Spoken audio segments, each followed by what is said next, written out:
Hello buddies, year మారింది. 2024 వెళ్ళి 2025 వచ్చేసింది. మీలో ఎంతమంది రెజల్యూషన్స్ పెట్టుకున్నారు? ఎంతమంది వాటిని ఫాలో అవుతున్నారు?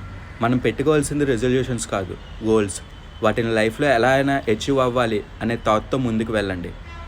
మీరు మీ గోల్స్ని అచీవ్ అవ్వాలని నేను మనస్ఫూర్తిగా కోరుకుంటున్నాను. వాటిని అచీవ్ అవుతారు కూడా. వాటి మీద మీరు వర్క్ ఆన్ చేయండి. అండ్ ఈరోజు టాపిక్లోకి వస్తే, ఇవాళ 2 Jan గోల్డ్ అప్డేట్ చూసుకుంటే 24 క్యారెట్ గోల్డ్ 7,801 రూపాయి ఉంది. 22 క్యారెట్ గోల్డ్ 7,151 ఉంది. 18 క్యారెట్ గోల్డ్ 5,851 ఉంది. హైయెస్ట్ ప్రైస్ చూసుకుంటే 7,900, లోయెస్ట్ ప్రైస్ చూసుకుంటే 7,700 గత 30 రోజులుగా. అండ్ సిల్వర్ అప్డేట్ విషయానికి వస్తే 90 రూపాయల 40 పైసలు ఉంది. మీరు గోల్డ్, సిల్వర్ ఇంకా ఎటువంటి ఇన్వెస్ట్మెంట్ అయినా సరే లైఫ్లో చేస్తూ ముందుకు వెళ్ళాలి. ఇలా రెగ్యులర్గా గోల్డ్ అండ్ సిల్వర్ అప్డేట్స్ కోసం నా ఛానల్ని ఫాలో కొట్టండి, సబ్స్క్రైబ్ చేయండి.